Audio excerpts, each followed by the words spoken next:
Hoje, nessa manhã, eu quero falar com vocês sobre propósito. Vivendo a vida com propósito. Vivendo a vida estabelecendo propósitos. E para isso eu quero convidar você a ler alguns textos comigo. Primeiro eu quero convidar você a abrir sua Bíblia comigo no livro de Gênesis capítulo 1. Nós vamos ler dos versos 26 a 31. Gênesis 1, de 26 a 31. Primeiro livro da Bíblia, Gênesis, capítulo 1, versos de 26 a 31.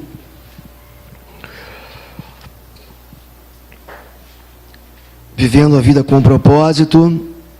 Vamos ler alguns textos, depois de revisitá-los ao longo da mensagem. Gênesis 1, 26 a 31, assim nos diz o texto nessa manhã.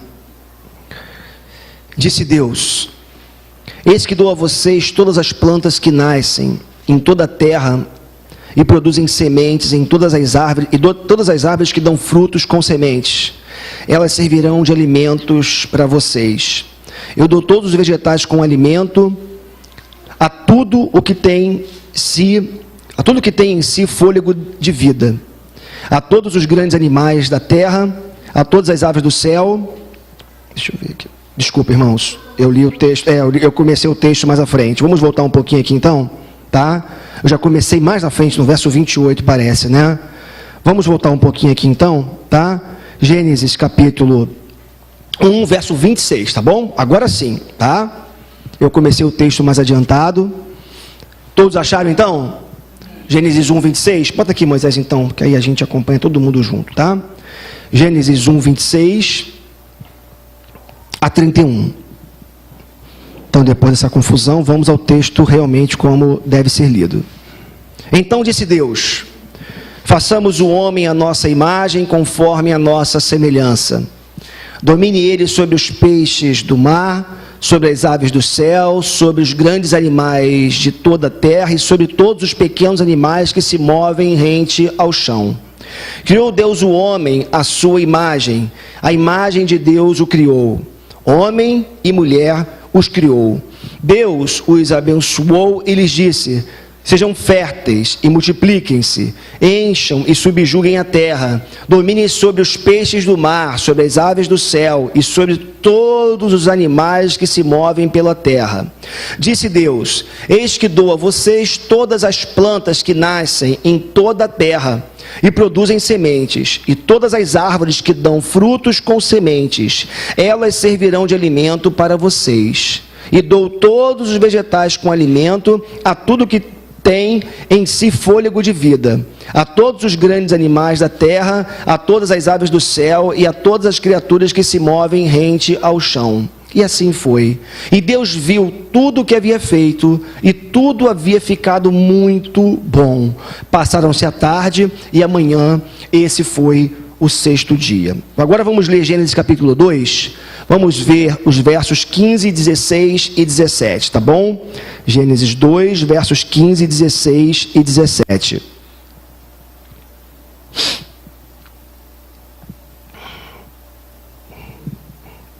Gênesis 2, 25, 26 e 27.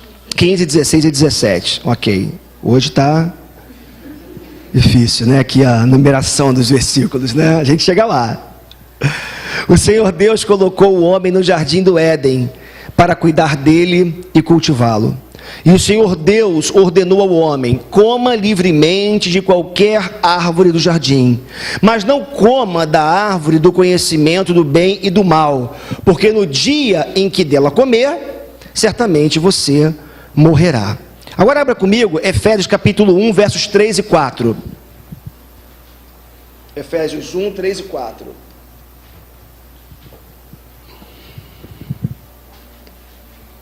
Acho que agora vai estar certo, tá?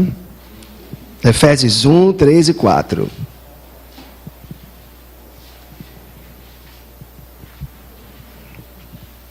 Temos na projeção, tá? Se você agora preferir, agora chegou ali. Bendito Deus e Pai de nosso Senhor Jesus Cristo, o qual nos abençoou com todas as bênçãos espirituais nos lugares celestiais em Cristo, como também nos elegeu nele antes da fundação do mundo, para que fôssemos santos e irrepreensíveis diante dele em amor. Efésios agora no capítulo 2, verso 10, avança um pouquinho aí, capítulo 2, verso 10. Porque somos criação de Deus, realizada em Cristo Jesus, para fazermos boas obras, as quais Deus preparou para nós, para que nós as praticássemos. E ainda, abra Efésios capítulo 4, versos de 11 a 16. Efésios 4, de 11 a 16, vai dizer assim: e ele designou alguns para apóstolos, outros para profetas, outros para evangelistas e outros para pastores e mestres, com o fim de preparar os santos para a obra do ministério, para que o corpo de Cristo seja edificado até que todos alcancemos a unidade da fé e do conhecimento do Filho de Deus e cheguemos à maturidade, atingindo a medida da plenitude de Cristo. O propósito é que não sejamos mais como crianças, levados de um lado para o outro pelas ondas, nem jogados para cá e para lá por todo o vento de doutrina e pela astúcia e esperteza de homens que induzem ao erro.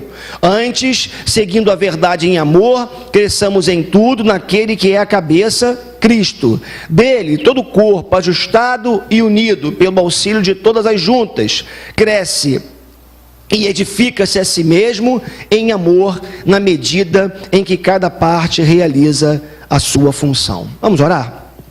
Deus, tua palavra é tão maravilhosa, tão edificante, e nós estamos mais uma vez aqui, Senhor, ávidos por receber aquilo que o Senhor tem para nós nessa manhã.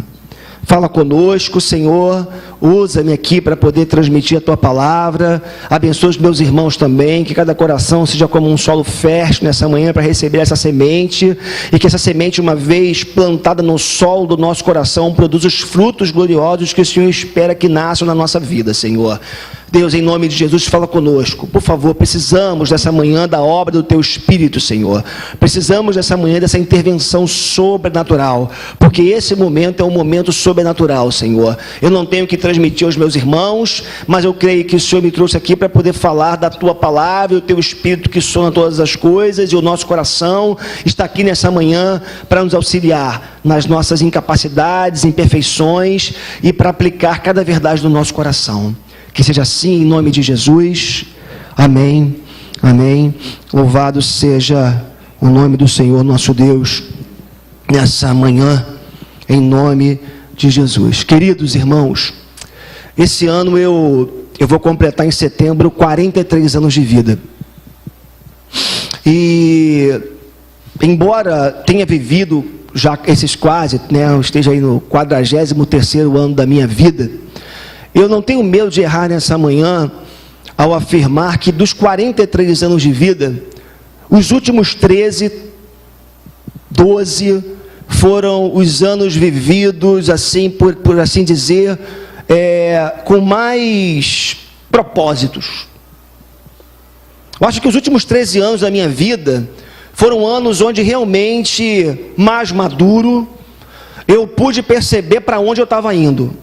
A impressão que eu tenho hoje, aos quase 43 anos, é que até os 30 anos, 32 anos, aquela fase ali, eu estava indo, achando que sabia muita coisa, mas na verdade, faltava propósito, faltava direção, faltava um conhecimento, quem sabe um pouco maior, e a palavra aqui talvez seja maturidade, para perceber algumas coisas, para fazer algumas leituras e realmente saber para onde eu estava indo.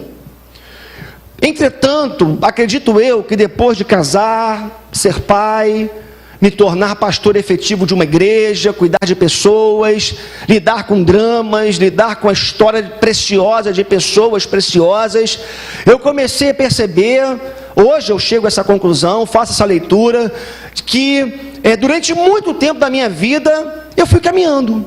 Eu fui vivendo, tinha sonhos, mas os sonhos muitas vezes não se transformavam em projetos e consequentemente não eram executados, não chegavam à sua finalidade, ao seu fim. Comecei a perceber que muito daquilo que eu vivi no passado teve muita empolgação, teve muita, por assim dizer, muita impulsão, né? Fui movido por... Fui muito impulsivo durante muito tempo, queria alguma coisa e na mesma hora ia atrás para fazer, sem pensar nas consequências, sem raciocinar, sem traçar metas, sem criar objetivos claros, sem realmente saber para onde eu estava indo, e achando que simplesmente sonhar com alguma coisa, com algo, era suficiente para alcançar alguns objetivos. E aí o tempo foi passando, e hoje aos 43, quase 43 anos, ainda falta um pouco, quase 43 anos, eu observo que na vida da gente, às vezes, a gente deixa de alcançar algumas coisas, deixa de viver algumas experiências, deixa de realizar alguns sonhos por falta de uma palavra na nossa vida. E essa palavra é a palavra propósito. Porque propósito, eu fui pesquisar e analisando um pouco mais essa palavra propósito é muito mais do que simplesmente um desejo, ou mais do que uma simples vontade. Nós temos muitos desejos. Vontade, então, é uma coisa que a gente tem várias todos os dias, né? Esse dia eu estava em casa lá e me deu vontade de comer um doce, não tinha nada, eu fiquei doido, né? Aí eu fui no armário, fui na geladeira, não tinha nada para comer, eu fui no armário das crianças, que às vezes elas guardam um docinho lá, né? Vão em festinhas, né? Tem jujuba, tem confete, me deu uma vontade doida de comer doce, vontade. Corri atrás, não achei, fiquei desesperado, mas a vontade passou, né? Distraí a cabeça e tudo, a vontade passou, eu não comi o doce. Então vontade você tem muitas o dia inteiro, ao longo do dia, né? Desejos você tem. Agora, propósito, eu estava analisando essa palavrinha propósito, é muito mais do que uma vontade, mais do que um desejo, é a determinação de se chegar a um objetivo.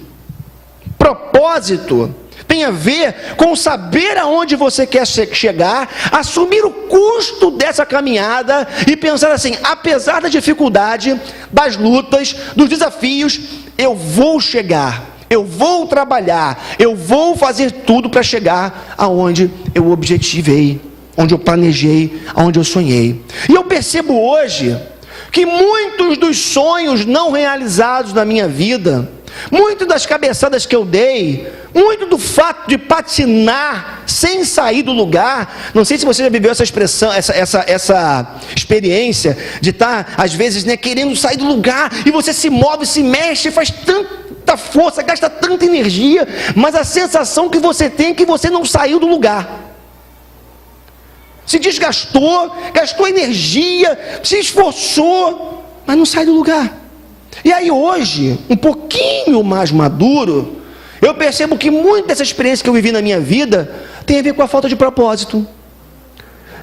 Tem a ver realmente com essa incapacidade de determinar, de estabelecer alguns projetos, alguns sonhos que se transformaram em projetos, de pagar um preço, saber que tem um custo e correr atrás daquilo que eu determinei para a minha vida. Quer ver uma pergunta simples que a gente precisa responder de vez em quando? Eu tenho projetos a médio, a curto e a longo prazo? Onde eu quero estar daqui a 5 anos? Como é que eu quero estar financeiramente ou existencialmente falando daqui a 10 anos? Daqui a 20 anos? O que você quer estar fazendo? Quais são os seus sonhos, seus projetos? Aí tem uma pergunta que não pode se calar nessa manhã: o que eu estou fazendo para alcançar os meus objetivos para daqui a 5, 10, 15, 20 anos? Eu tracei metas claras para a minha vida, ou simplesmente eu sonho, e o sonho é um sonho, e vou deixando a vida me levar, e quem sabe um dia eu consigo aquilo que eu estou aí objetivando para a minha vida. Propósito é objetivo, propósito é meta, propósito envolve meios, estratégias para se chegar a determinados fins. E uma coisa que me chama a atenção é que essa capacidade nossa de estabelecer propósitos para a vida não é uma característica humana. Isso nasce em Deus, porque Deus é um Deus de propósitos. Os projetos de Deus não são impulsivos, diferentes dos meus, né? Dos muitos que eu estabeleci para a minha vida ao longo da minha existência. Os projetos de Deus são fruto de propósitos eternos. Os projetos de Deus são fruto de uma capacidade intelectual de Deus de estabelecer alvos, metas, objetivos e trabalhar para chegar aonde Ele deseja. E os textos que nós vimos aqui nessa manhã, todos eles sem exceção, falam dos propósitos de Deus, falam dos projetos de Deus para a nossa vida. Se não, quais são, uma pergunta que nós podemos fazer nessa manhã, quais são os propósitos de Deus para nós? Para que nós existimos? Porque eu penso que para estabelecermos alvos para a nossa vida, projetos para a nossa vida, nós não podemos fazer isso desassociados da vontade de Deus para nós. Porque pensa só, você ter sonhos, estabelecer projetos, alvos claros, estratégias, pagar um preço, um custo, e lá no final você descobrir que o teu projeto não tem a ver com a vontade de Deus para a sua vida. Você descobrir que aquilo que você gastou energia, que você se doou, que você se dedicou, que você pagou um preço, isso está totalmente fora daquilo que Deus idealizou para a sua vida. É algo muito frustrante. E não é um bom negócio a gente estabelecer alvos fora dos alvos de Deus para nós, dos projetos de Deus para nós.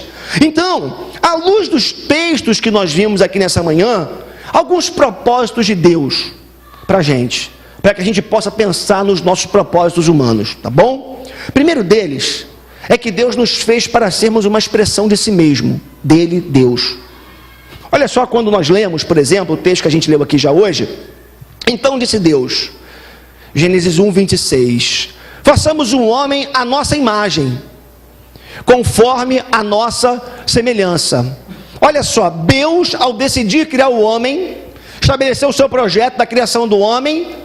Deus, numa conferência ali na Trindade, Pai, Filho, Espírito, conjecturando, conversando, idealizando, projetando, estabelecendo os propósitos da criação, Deus fala, façamos o homem à nossa imagem, conforme a nossa semelhança. Sabe o que está por trás disso aqui? Qual era o objetivo de Deus a fazer você, ao me fazer, ao nos criar? O objetivo de Deus foi que nós transmitíssemos a sua glória, aquilo que Ele é, uns aos outros. Quando Deus decide nos criar, em Gênesis 1, 26, traz esse relato, façamos o homem conforme a nossa imagem, conforme a nossa semelhança, o que está por trás disso aqui é o seguinte, quando as pessoas olharem para eles, quem elas verão? Uma pergunta para mim e para você, quando as pessoas olham para nós, quando seu colega de trabalho, quando um familiar seu que não conhece a Cristo, ou que já conhece a Cristo, olha para você, quem essa pessoa vê? Eu quero te dizer nessa manhã, que o propósito de Deus inicial a fazer você e me fazer, foi para que nós fôssemos uma expressão dele no mundo. Quando as pessoas olham para você, elas veem Deus? Veem atributos de Deus? Deus é amor. Quando as pessoas olham para mim e para você, elas veem pessoas amorosas? Ou veem pessoas totalmente destituídas de amor? Deus é generosidade. Quando as pessoas olham para você e se relacionam com você, pedem uma ajuda para você, o que encontra em sua mão fechada, você não abre nem para dar bom dia, né? Porque está arriscado, fica com medo de alguém tirar alguma coisa de você. As pessoas veem em você alguém apegado ao dinheiro, que vive para si, ou as pessoas veem em você uma pessoa generosa? Deus é paz. O ambiente que você vive, ou no ambiente que você vive, a paz reina porque você é alguém que busca ter paz com todo mundo? Ou você é uma pessoa, por assim dizer, que vive da guerra, está sempre armada, sempre brigando, sempre buscando, porque você viu isso, né? Tem gente que tem gente que está sempre armada, Tem gente que você tenta conversar, tenta se aproximar, mas o sujeito tem tanto medo de se envolver, não sei porquê, por trauma, sei lá, que o sujeito está sempre armado, achando que você vai aprontar alguma coisa para cima dele. E aí, Deus é paz. Se Deus é paz, nós temos sido promotores da paz. No que depender de vós, tende paz com todos. Deus é justiça. Nós somos promotores da justiça de Deus. Deus é equilíbrio. Já viu isso? A dificuldade que nós temos de alcançar o tal do equilíbrio. A gente tende a pender para um lado ou para o outro. O equilíbrio é algo muitas vezes tão difícil a gente achar, mas Deus é um ser equilibrado. E por conta dessa falta de equilíbrio, você vê tantas loucuras no meio evangélico, por exemplo, né? Pessoas dizendo que Deus está dizendo que Deus não diz, que Deus está mandando que Deus não está mandando, que Deus está dando direção que Deus não está dando. Falta de equilíbrio, mas Deus é equilíbrio. Deus é santidade. Como tem sido o nosso comportamento por onde a gente passa? Quando as pessoas olham para nós, lembra que agora amanhã, segunda-feira, teu local de trabalho, quando amanhã o seu colega olhar para você, o que ele vai ver? Se nós somos uma expressão de Deus no mundo, se Deus nos criou com esse objetivo, a pergunta que eu faço para você é: adianta ganhar o mundo, viver experiências maravilhosas, viajar o mundo inteiro, ter dinheiro, fora disso aqui que Deus estabeleceu para a nossa vida? Deus nos criou para sermos uma expressão dele mesmo no mundo. Quando Deus pensou em mim, pensou em você, pensou assim: eu tenho que me manifestar no mundo. Eu quero me manifestar no mundo. Eu quero manifestar os meus atributos na história no mundo. Eu vou escolher a minha criação superior, os homens, para que isso aconteça. Deus nos fez para sermos seus mordomos na história. Olha só, interessante, eu gosto desses textos. Domine ele sobre os peixes do mar, sobre as aves dos céus, sobre os grandes animais de toda a terra e sobre todos os pequenos animais que se movem rente ao chão. E ainda, em Gênesis capítulo 2, verso 15, fala assim: o Senhor Deus colocou o homem no jardim do Éden para cuidar dele e cultivá-lo. Gênesis 2,15. Esses dois textos juntos nos mostram que Deus, ao nos criar, Deus pensou o seguinte: eu estou colocando o homem no jardim, inicialmente, e depois, por conta do próprio pecado e por conta do desenrolar da história, a terra toda foi cheia pela humanidade, se encheu com a humanidade, e Deus pensou o seguinte: o homem está sendo criado por mim para ser o meu mordomo na história, para cuidar daquilo que eu criei. Tem alguns teólogos que vão dizer que o homem ele se tornou um co-criador com Deus. Por exemplo, quando Deus chama o homem para dar nome, aos animais, né? Quando você dá nome a alguma coisa, você está chamando a existência, está trazendo a vida aquilo que você está dando nome. E alguns vão dizer que Deus, ele nos fez co-criadores junto com ele, porque nós, quando damos o nome a algumas coisas, nós estamos trazendo à existência aquilo que não existia. E aí, queridos, o que me chama a atenção é a capacidade de Deus de nos chamar para cuidar daquilo que ele fez, daquilo que ele criou. Eu gosto muito dessa expressão. Se você tem a sua Bíblia na edição não, mas na versão de Almeida, né, revisada aí, né, ou corrigida, é interessante porque o texto vai dizer assim: o Senhor Deus colocou o homem no jardim do Éden para cuidar, ou para proteger o jardim, e para cultivá-lo. A ideia qual era? E a palavra no hebraico ali é chamar, que significa proteger. Sabe o que significa isso? Quando Deus criou todas as coisas, chamou você e a mim para sermos a sua imagem e semelhança, e nos colocou nesse mundo também para que nós fôssemos pessoas que preservássemos uns aos outros, cuidássemos daquilo que Deus criou, sobretudo, cuidássemos uns dos outros. É interessante, né? Porque a gente vive num momento da história, sempre foi assim, onde o outro, ele se transformou num concorrente, e não alguém que eu assuma a responsabilidade de cuidar dele. Acontece dentro de casa isso, acontece na concorrência desleal que a gente sofre, que a gente vive dentro do nosso local de trabalho, acontece entre irmãos. Lá em casa, uma coisa que eu bato muito, que eu brigo muito lá com as meninas é isso. Vocês são irmãs, né? Então, assim, é princípio básico, cuidar uma da outra. E quando eu percebo que elas não estão cuidando uma da outra como deveriam cuidar, aí a chapa esquenta, né? Porque para mim é princípio, é fundamento.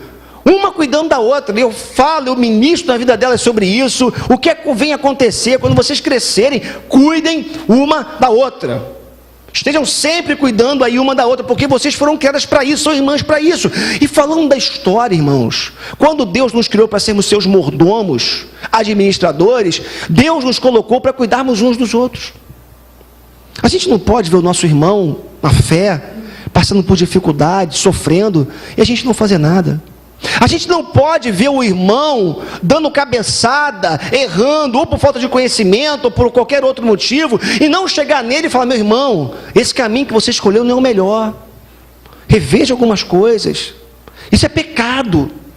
Isso está fazendo com a sua família, está destruindo a sua família, está trabalhando demais, está se destruindo, está acabando com a sua saúde. É papel nosso como mordomos e protetores cuidarmos uns dos outros. Deus nos fez também para expandir o seu reino. Interessante isso aqui, porque no início Deus criou o homem e colocou num lugar chamado Éden. Depois ele chama um homem chamado Abraão e fala para ele que faria dele uma grande nação. E depois Deus manda que a sua igreja vá pelo mundo, expandindo o reino, pregando o evangelho. É interessante porque no início essa expansão se dava pelo nascimento, né? E é por isso que às vezes ainda hoje alguns fazem muitos filhos, né? Para cumprir a palavra da expansão do reino. Deus os abençoou e lhes disse: sejam férteis e multipliquem-se, encham e subjuguem a terra. Olha que coisa interessante, lá no Éden Deus falou para Adão: encham a terra. Sabe qual é o propósito de Deus? Formar um povo, formar uma família, formar um povo, estabelecer o seu reino. O propósito de Deus sempre foi a expansão da sua humanidade, de pessoas que transmitissem a sua glória, que levassem a sua bondade, que estabelecessem a sua glória no mundo. E aí o que Deus faz? Fala no primeiro momento: encham a terra. Pelo nascimento, pela geração, por esse nascimento. Só que agora, querido, sabe como é que Deus tem feito para estabelecer o seu propósito de expansão? Não é mais somente pelo nascimento, não é pelo nascimento que Deus cumpre o propósito de expandir o seu reino, mas pelo novo nascimento. Sabe qual é o papel da igreja hoje? Levar esse evangelho pelo mundo, para que cada vez mais pessoas nasçam de novo, sejam regeneradas, sejam transformadas. No Antigo Testamento era a formação de um povo pelo nascimento, como já lhes disse. No Novo Testamento se dá por esse novo nascimento. Olha, eu não tenho dúvida, nós somos parte de uma igreja pequena hoje, né? Comunidade Presbiteriana da Freguesia é uma igreja pequena, mas eu não tenho dúvida que é vontade de Deus que essa igreja cresça. É da vontade de Deus que pessoas cheguem para cá. E vou dizer uma coisa para vocês: é muito bom receber irmãos de outra igreja por transferência aqui. Recebemos muito já. É bom quando pessoas novas chegam, já com compromisso com o reino, já conhecendo a palavra, contribuindo de alguma forma. Mas deixa eu dizer uma coisa para você: muito mais importante para uma igreja, ou tão importante para uma igreja, quanto receber pessoas que vêm por transferência, é a gente sair por esse mundo pregando o evangelho e vidas se convertendo a Cristo. O propósito de Deus para a sua igreja é a expansão do seu reino hoje, por meio daqui da igreja, fazendo com que vidas se encontrem com Cristo. Irmãos, hoje a gente não precisa ir muito longe. Se você vai aqui na esquina de um lado para o outro, você vai encontrar gente arrebentada, gente sofrendo, gente angustiada, gente sem esperança. O evangelho tem que chegar nesses lugares. O evangelho tem que chegar na vida dessas pessoas. O reino de Deus em expansão tem que encontrar essas vidas. É por isso que Jesus disse em Mateus 16, na revelação para Pedro, que as portas do inferno não prevaleceriam contra a sua igreja. É por isso. Nós, como igreja, precisamos orar para que o Espírito de Deus alcance essas vidas, e precisamos trabalhar indo na direção daqueles que estão perdidos, irmãos. A igreja não pode ser uma zona de conforto, não pode se transformar num clube, numa associação. A igreja não pode ser um lugar de conforto e segurança, onde a gente se sinta muito bem aqui, porque já estamos aqui, vem para cá uma vez por domingo, canta os louvores, ouve uma palavra e acabou. Deus nos chamou para levarmos o Evangelho. O que nós temos feito para isso? Nós temos sido agentes de Deus, nós temos sido pessoas que Deus tem usado para que essa expansão do seu reino aconteça. Eu estou falando da igreja local, mas isso precisa acontecer em todos os lugares. Você é igreja. Você é igreja no seu local de trabalho, na sua faculdade, com seus vizinhos, você é igreja. E esse evangelho tem que ir através da nossa vida. Para a gente avançar um pouco mais, Deus nos fez também para desfrutarmos da sua permissão. Eu acho muito interessante como que algumas pessoas ainda conseguem nos nossos dias aceitarem algumas coisas como sendo vindas de Deus. Eu não quero aqui entrar no mérito da questão, mas eu estava ouvindo a filha do Marcos Pereira dando um testemunho, dando uma entrevista, sendo entrevistada por aquele Profissão Repórter, né? Esses dias. E o Caco Barcelos perguntou para ela por que ela usava aquela roupa. E ela dizia na entrevista que ela usava aquela roupa porque o Marcos Pereira havia recebido uma revelação especial para que as mulheres da igreja dela usassem aquela roupa. Aquela roupa, segundo a filha do Marcos Pereira, eu vi essa entrevista, elas usam aquele roupão azul, lilás, aquele roupão, porque o Marcos Pereira recebeu uma revelação de Deus que mandava as mulheres vestirem aquela roupa. E elas criam que ele realmente era um homem de Deus especial, que recebia essa direção de Deus. E aí, eu trago esse exemplo para dizer para vocês que às vezes eu não entendo como que algumas pessoas ainda deixam de viver a vida, a liberdade que Deus nos proporciona, se deixando colocar julgos, pesos. Tem gente que deixa de desfrutar as coisas belas da vida que foram criadas por Deus. Um exemplo que eu sempre já citei aqui, né? Eu já citei algumas vezes aqui, o Caio Fábio, no tempo que ele estava aí ainda... Enfim, né, tinha uma expressão maior aí no mundo evangélico, antes do que aconteceu com ele, né? Uma vez ele dizia, ainda estava casado com a sua primeira esposa, ele estava na praia com ela, e ele perguntou: você gostaria de pegar alguma coisa que veio das mãos de Deus? Alguma coisa especial das mãos de Deus? E ela ficou encantada: poxa, eu gostaria. Aí ele pegou um punhado de areia e colocou na mão dela, falando assim: isso aqui veio da mão de Deus. E assim, a gente que já foi à praia, que frequenta a praia, né? Teve um tempo que eu tive um estresse muito grande, tive enfim, estava meio cansado aí, enfim. E eu fui aconselhado pelo médico, eu fui andar um pouco na praia, relaxar um pouco, né? Passei a tirar a minha folga segunda-feira, que eu não vinha fazendo há muito tempo. E depois de muito tempo eu coloquei o pé na areia, sabe? Aí quando eu saio, eu estava de tênis, eu falei: não vou de tênis não. Eu tirei o tênis, deixei no carro.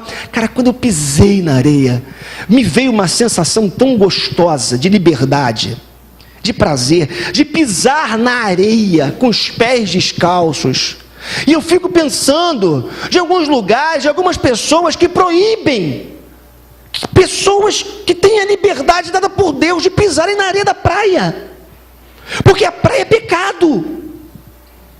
E aí o sujeito não pode andar de bermuda, o sujeito não pode ir à praia, o sujeito não pode ir à festa. Eu conheço gente que não vai à festa, não vai à comemoração, não celebra nada, porque a religião proibiu. Só que aí quando eu olho Deus dando a liberdade ao homem, por exemplo, nesse texto de Gênesis 1, 29 a 31, disse Deus: eis que eu dou a vocês todas as plantas que nascem em toda a terra e produzem sementes, e todas as árvores que dão frutos com sementes, elas servirão de alimentos para vocês. Eu dou todos os vegetais como alimento, e tudo que tem em si fôlego de vida, e todos os grandes animais da terra, e todas as aves do céu, e a todas as criaturas que se movem rente ao chão. E assim foi. E Deus viu tudo que tinha feito, e tudo que havia feito tinha ficado muito bom. Você percebe que as permissões de Deus são muito maiores do que a sua proibição, do que as suas proibições? E no Éden, Deus fala o seguinte: comam de tudo, usem tudo, mas não comam apenas de um fruto. Irmãos, as permissões de Deus são muito maiores do que as suas proibições. Agora vem a religião com seu peso, com seu farisaísmo, e coloca uma série de imposições, de proibições sobre a vida do sujeito. Sabe o que acontece? O sujeito tem uma experiência com Cristo, se encontra com a religião, e a religião, que deveria ser a promotora da nova vida ali, da incentivadora da nova vida, do princípio da nova vida, vai ser aquilo que mais na frente vai afastar ele de Deus. Porque ninguém consegue ficar sob jugo por muito tempo, sob pressão por muito tempo. É interessante porque teve um rapaz aqui essa semana, estava ali na obra, ali na frente, fazendo um muro, né, na minha parte da semana de pedreiro, né, que eu tenho uma parte pastor e uma parte pedreira. Eu estava fazendo um muro, aí ele chegou, estava conversando comigo, aí papo vai, papo vem, a gente começa a conversar, mas né, sempre na missão ali, né, aí papai, entramos no assunto da igreja. Pô, aqui é uma igreja? Eu falei, é uma igreja tudo. Aí eu chamei o cara, né, parecia ser alguém que já tinha tido alguma experiência alguma vez com igreja e tudo. Aí eu falei, querendo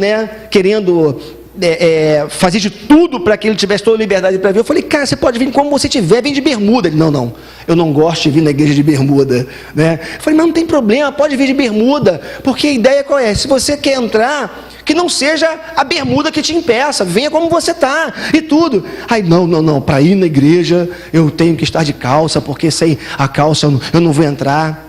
Olha só, a construção, a desculpa, né? Um impeditivo. E aí, queridos, o que acontece é o seguinte: as permissões de Deus são maravilhosas. Se Deus deu posses para você, curta o que Deus te deu. Se Deus deu você a oportunidade de viajar nas férias, viaje em paz. Se Deus deu para você um carro para você andar com a sua família, passeie em paz nesse carro com a sua família. Curta o que Deus deu para você, glorifique a Deus com o que Ele te deu. Não sinta-se culpado. Uma vez eu ouvi de um sujeito que era muito rico, tinha uma certa condição financeira, mas ele, quando ele saía de férias, ele carregava imensa culpa no coração que estava viajando. Imagina, o sujeito ia para a Europa viajar, né? Tinha condições, podia, trabalhava muito, era um trabalhador, homem de Deus, mas quando viajava, ia morrendo de culpa no coração, achava que aquilo era pecado, porque estava gastando dinheiro, tempo, né, de uma forma que não deveria gastar. Sabe o que é isso? É a incapacidade de perceber que Deus nos fez e que Deus permitiu coisas para a gente usufruir.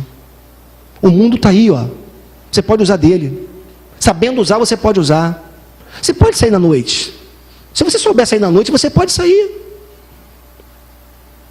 Tem alguns lugares, né? Isso aqui não vem ao caso aqui agora, mas a bebida é uma coisa interessante, né? Na Bíblia, por exemplo, não há proibição para bebida. Não há. O que há é um chamado ao equilíbrio. Por que algumas igrejas proíbem o sujeito de beber? E a proibição da igreja? Justamente porque ela não quer ter trabalho com desequilíbrio. Por que alguns pais vêm para o filho e falam assim, ó, é proibido, não vai, não faz, cuidado? Porque ele sabe que proibindo, pode ser que ele tenha menos trabalho lá na frente com o filho. Eu acho isso errado, acho isso um grande erro. Agora, queridos, por exemplo, a Bíblia não fala que o cigarro é pecado. Algumas pessoas vão dizer, mas o cigarro, o que acontece? O que ele faz com o corpo? Destrói o corpo, né? Mas Coca-Cola também destrói. E aí? McDonald's também destrói. E aí? A Bíblia não fala que fumar cigarro é pecado, que beber cerveja é pecado. Pelo contrário, eu acho que é o salmista que diz, o provérbio, não sei, agora você pode me ajudar, que esse texto muitos sabem de cor, que Deus, foi o salmista que falou que Deus fez a terra, que produz a uva, que faz o vinho, que alega o coração do homem. Pastor, você está incentivando a bebida? Não, estou chamando você para ter equilíbrio. Estou chamando você para uma vida equilibrada, para desfrutar com sabedoria, com santidade que Deus deu para você. Não estou incentivando você a fumar. Eu estou incentivando você a beber menos Coca-Cola, menos refrigerante, a chegar no equilíbrio. Eu estou tentando te ajudar a entender que você pode viver uma vida desfrutando daquilo que Deus deu para você, mas com santidade, com equilíbrio. É isso que Deus quer para você. Então, as permissões de Deus são muito maiores do que as suas proibições. Agora, o problema é que tem coisas que seduzem a gente, né? Diz que o proibido é que é bom, né? Aquilo que se proíbe é que é bom. Eu dava exemplo, acho que foi para os adolescentes lá em cima, na aula, dizendo que eu participei de uma igreja, era pastor de jovens na Barra, e eu fui num encontro de uma igreja, né? E essa igreja, ela fazia esse encontro, não podia dizer nunca, contar nunca o que acontecia lá dentro, mas era só tremendo e tudo. E essa igreja é uma dessas igrejas muito rigorosas, que o sujeito não pode ouvir música do mundo, né? Só música extraterrestre, do mundo não pode, né? Música extraespacial do mundo, desse mundo não pode. Então essa igreja não proibia ouvir música do mundo, como eles dizem lá. E aí, não podia um monte de coisa também. Só que quando eu estava com a galera, porque eu fui lá para sondar mesmo, eu fui lá para conhecer, e eu falei, eu sou de uma outra igreja, sou líder de uma outra igreja, pastor de jovens, eu vim aqui para conhecer o que vocês fazem. Beleza, eu estava lá infiltrado, mas eles sabiam o que eu estava fazendo lá, e assim, o que eu vi eu ouvi lá, eu ouvi muitas barbaridades, nas rodinhas, né? Eu via o sujeito que falava das músicas que ele ouvia, que ele gostava. A liderança proibia, mas o sujeito ouvia. Eu via, por exemplo, eu estava lá numa rodinha lá, eu já estava casado com a Cris, a gente foi, ela ficou mais com das meninas, eu com os meninos, e assim, as conversas sobre sexo, por exemplo, que eu ouvi lá, entendeu? Foram bem interessantes, né? Como por exemplo, o menino que dizia como que ele gostava de fazer com a menina. Isso no encontro, né? Ali, da galera, claro, tinha gente fora da igreja, que estava visitando, essa coisa toda, alguns não eram, mas o que eu quero dizer para vocês? Aquilo que é proibido, aquilo excita, chama atenção. A gente busca esse negócio. Tem uma coisa no ser humano em buscar aquilo que é proibido, né? E aí, o problema, a gente às vezes faz isso com os nossos filhos. Eu quero chamar você pai, você mãe, para começar a ter um diálogo aberto com o teu filho. Cuidado com esse negócio, né? Por que não pode? Por que não pode? Por que não pode, pai? Porque não pode. Acabou. Mas por quê, pai? Porque não pode. Já falei, garoto, cala a boca. Não pode, não. Você tem que explicar para o teu filho. Você pode me julgar se você quiser. Eu nunca vou proibir minhas filhas de beberem. Não vou. Eu vou ensinar para elas o que eu acredito. Eu vou ensinar para elas que Deus nos chamou para o equilíbrio. E vou dizer, se você tiver condições de beber, se um dia, porque não adianta você dizer que não vai, que não pode, porque se você falar que não pode, mas amanhã o coleguinha lá chegar e vai fazer, não adianta. Eu determinei no meu coração, posso mudar se Deus me convencer do contrário, mas ensinar as minhas filhas o equilíbrio. Mostrar para elas o certo e o errado, e falar, ó, tem esse aqui, ó, o certo é assim, o errado é assim, ó. Você pode escolher. E tem aqui o caminho do equilíbrio. Que tal você seguir por ele? Porque as permissões de Deus são muito maiores do que as suas proibições. Agora, o tal do equilíbrio é complicado. Deus nos fez para obedecê-lo. Há um padrão de Deus também em contrapartida. Há também, por assim dizer, uma referência, há um paradigma, uma ordem de Deus para a nossa vida. E Ele quer ser obedecido naquilo que realmente Ele diz. Quero que seja assim. Porque tem o preto e o branco também para Deus. Tem o cinza. E no cinza você busca o equilíbrio. Mas tem coisa que é preto ou branco. E às vezes Deus está dizendo, olha aqui, ó, esse caminho aqui do branco está errado. Segue aqui, ó. Essa linha preta aqui é o caminho que eu quero que você siga aqui. Porque Deus nos fez para obedecê-lo. Olha só, Gênesis 2, 15, 16 e 17. O Senhor Deus colocou o homem no jardim do Éden, para cuidar dele e cultivá-lo. E o Senhor Deus ordenou ao homem, coma livremente de qualquer árvore do jardim, mas não coma da árvore do conhecimento do bem e do mal, porque no dia em que dela comer, certamente você morrerá. Bendito seja o Deus e Pai, já aí Paulo falou aos Efésios, capítulos 1, versos 3 e 4. Bendito seja o Pai de nosso Senhor Jesus Cristo, o qual nos abençoou com todas as bênçãos espirituais nos lugares celestiais em Cristo, como também nos elegeu nele, antes da fundação do mundo para vivermos a libertinagem, para vivermos de qualquer jeito? Não. Eleição não é para isso. Não. Nos elegeu nele antes da fundação do mundo para que fôssemos santos, muito mais que santos, irrepreensíveis diante dele em amor. Eu amo a Deus, então eu obedeço. É aquela velha história, né? Pai, os filhos chegam para o pai: pai, subiu na cadeira o garotinho, eu agora sou grande, sou maior do que você, posso te bater. Aí o pai vira para ele: filho, eu não me preocupo com isso, porque enquanto você me amar, você não vai me bater. Se você me ama, você não me bate. Se você me ama, você me respeita, me obedece. Aí, né? Qual é a moral da história aqui? Se a gente ama Deus, a obediência não é um peso.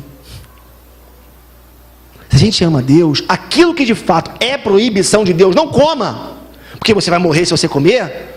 Você vai obedecer a Deus por amor. É realmente, Deus sabe o que é melhor para a minha vida porque Ele me ama. E como eu quero responder em amor também, eu não vou comer.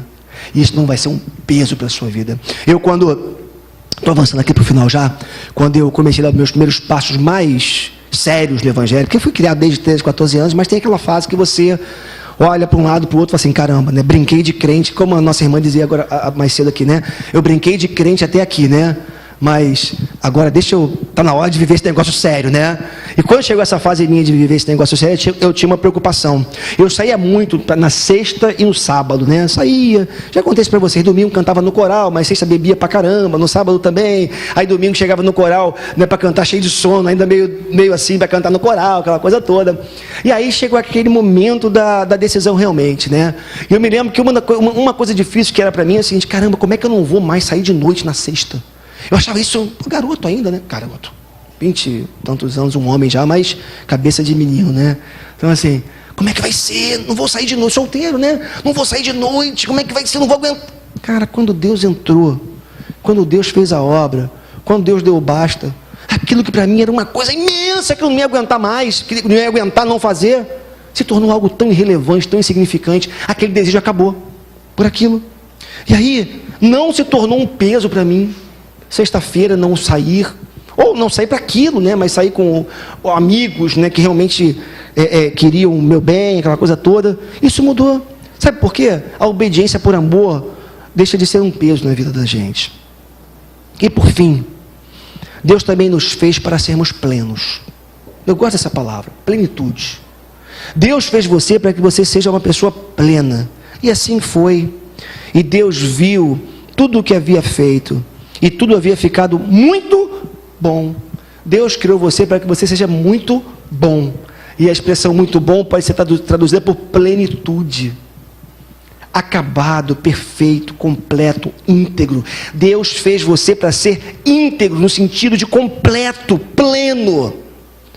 Deus fez Adão para ser pleno, mas Adão vacilou. Adão foi seduzido.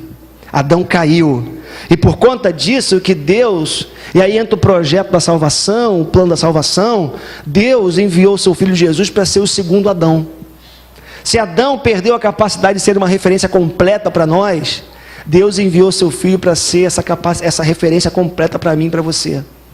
E enviou seu filho para que ele fosse aquele modelo de plenitude, para que olhando para ele, caminhando com ele, nós também pudéssemos nos tornar plenos.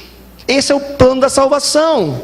Então guarde isso. Uma vida vivida com propósito é uma vida vivida debaixo do propósito de Deus. Quer estabelecer propósito para a sua vida? Quer estabelecer um rumo, um caminho para a sua vida? Primeira coisa, busque os propósitos de Deus para a sua vida. Porque se você buscar viver debaixo dos propósitos de Deus, eu vou te dizer que 90% do caminho você já percorreu para chegar onde você precisa chegar.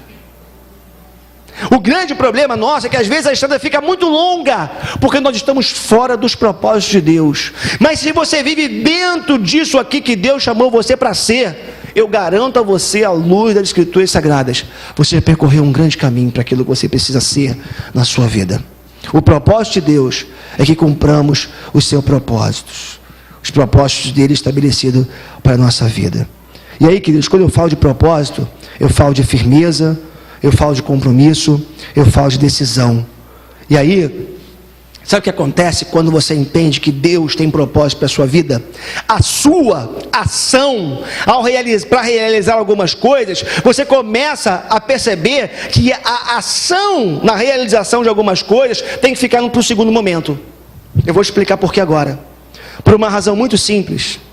Algumas coisas devem preceder a sua ação. A primeira delas é o planejamento.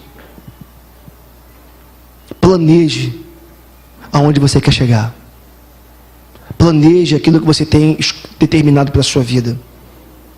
Agora, se você, repito, entender os propósitos de Deus para a sua vida, o seu planejamento e o seu projeto, e consequentemente o seu planejamento, vai observar a vontade de Deus para você. Segunda coisa, consultoria. Não dê passos complexos, longos, não faça movimentos bruscos sem consultar pessoas da sua confiança. Isso é muito importante. Às vezes a gente dá cabeçada na vida porque a gente não perdeu 5 minutos com uma pessoa que a gente confia para dar um passo. Essa semana eu fiz isso com o Alex. Não é, Alex? Tinha que comprar a gente estava aqui com uma situação de insegurança. Aqui tinha um cara, a vizinha disse que um cara durante a semana subiu aqui no muro, o outro ficou do outro lado da rua já sondando aqui o espaço. Ela veio aqui contar isso pra gente, né? E na pichação ela falou que foi a mesma coisa quando picharam aqui. Um ficou do outro lado, o outro veio todo encapuzado e para pichar. Ela chegou na porta, na janela, disse 5 horas da manhã. Pegou a máquina, começou a tirar foto e os caras fugiram, né? Assim, pro flash, para dispersar, para eles ficarem com medo. Corajosa ela, né? Fazer um negócio desse. E o outro dia, foi 2 da manhã, na quinta-feira, o cara subiu no muro aqui e estava olhando por cima do telhado, vendo a possibilidade de entrar. Então a gente estava com um projeto já de comprar câmeras. Aí eu lembrei do Alex, né? Que é especialista aí na área aí né? Enfim. Aí eu falei, Alex, dá uma força, cara. Vamos, o que a gente pode fazer? O Alex também mal se prontificou, não, vou lá contigo ver. A gente foi lá na cidade, comprei um sistema de câmera aí. Nem falei para o conselho, depois eu vou falar, a gente vai conversar sobre isso, né? Aí, mas foi uma emergência. E aí a gente foi lá ver. A gente foi lá ver a questão da segurança. Foi no Alex. Agora vou eu lá. Não, porque eu entendo de câmera. Não, porque eu comprei uma câmera de segurança na minha vida. Não, eu vou buscar conselho. Vou buscar alguém que conhece, alguém que sabe. E aí, o Alex foi lá, na hora se prontificou, mesma hora foi comigo lá, a gente comprou, tinha que comprar, conseguimos um esquema legal, né, Alex? Bacana. E aí eu estou falando isso para que você entenda que na sua vida tem muitas coisas que você precisa fazer, mas para isso você precisa consultar gente mais experiente, gente que te ama, gente que se preocupa com você. Consultoria. Não saia do lugar sem consultar pessoas. E por fim, não saia do lugar sem oração. Agora, pastor, eu me lembro aqui, né? Aquela situação onde aqueles discípulos voltam, não conseguem expulsar o demônio. Aí, mas Senhor, a gente não conseguiu expulsar. Tem algumas castas, Jesus diz, que só sai com jejum e oração.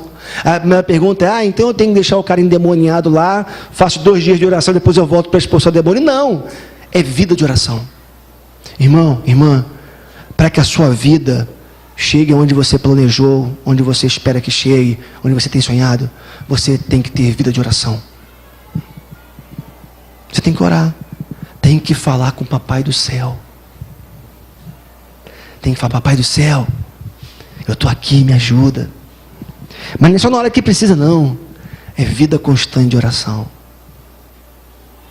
Jesus estava no Getsemane, levou 3 amigos para orar com ele, né? Estava angustiado, à beira da morte. Aí ele falou para os discípulos, fique aqui orando, que eu vou ali orar sozinho, já volto.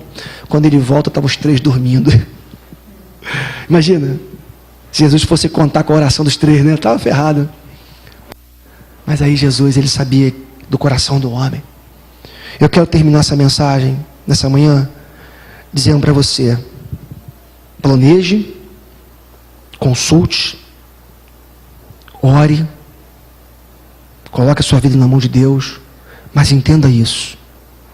Se você não buscar os propósitos de Deus para a sua vida, você às vezes vai caminhar uma longa história e vai perceber, uma longa estrada, perdão, e vai perceber que você vai ter que voltar talvez ela todinha, porque você não estava dentro do propósito de Deus. Deus fez você para algo. Ganha vida, se é teu sonho ficar rico, vá atrás do teu sonho, ganhar dinheiro, né? Vá lá, trabalhar, se realizar profissionalmente, faça, ter filhos, faça tudo. Busque fazer aquilo que está no seu coração, mas entenda, se a tua vida não tiver dentro daquilo que Deus planejou, no aspecto macro para você, para mim, de pouco vai adiantar a realização de alguns sonhos. Você vai viver o resto da vida frustrado. E pior, sabedor que vai ter que voltar à estrada, porque você está fora da vontade de Deus, para aquele projeto inicial dele para a sua vida. Amém? Vamos ficar de pé, em nome de Jesus.